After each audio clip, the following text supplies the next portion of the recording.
પ્રીતિબેન, તમે અહીંયા રાજકોટથી જ છો, બરાબર છે? તો તમને શું તકલીફ હતી તો અહીંયા તમે થેરાપી લેવા માટે આવેલા છો? પેલા ચિકનગુનિયા હતું, બરાબર, ચિકનગુનિયા થઈ ગયું હતું.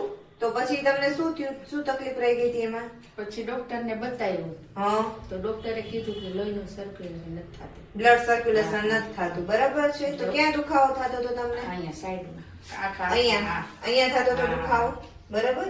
અને અહીંયા આંગળીઓમાં, બરાબર છે. હવે 15 દિવસ થયા છે તમારા થેરાપીને, તો તમને શું ફરક લાગે છે અત્યારે? અત્યારે લાગે શું ફરક? એમ તો સારું જ લાગે છે ને? હા. બરાબર. તો ડોક્ટરે તમને શું કીધું હતું કે શું કરાવવું પડશે? ઓપરેશન કરાવવાનું કીધું હતું, કેમ કે નસ તમારી બંધ છે, ત્યાં સર્ક્યુલેશન નથી થતું, બરાબર છે?